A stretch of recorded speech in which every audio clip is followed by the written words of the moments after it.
Yes, I'm Dr. Heather Dirkmaat, and one of the most common questions I get is, what do I do? I think my child has the cold or the flu, and it's kind of a complicated scenario because we don't know.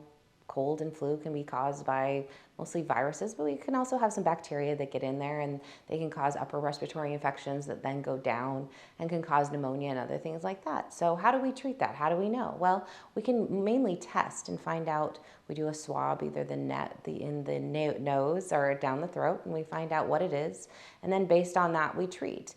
And I know some people, their first go-to, a lot of pediatricians, is going to be antibiotics.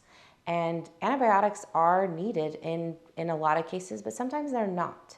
And so it's always good to find out. Now, when is it not needed? Well, viruses, number one, because antibiotics are not going to do anything, because that's for bacteria, and viruses are not bacteria.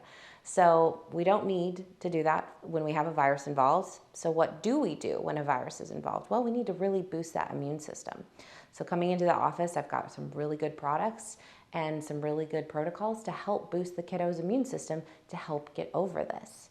The main thing usually kiddos have is they have muscle pain or they have a fever. And a lot of times parents are really quick to want to reach to that Tylenol or ibuprofen to bring that fever down. And usually we don't really need to do that unless it's really, really high. And the reason is because we're just kind of delaying the length of this infection.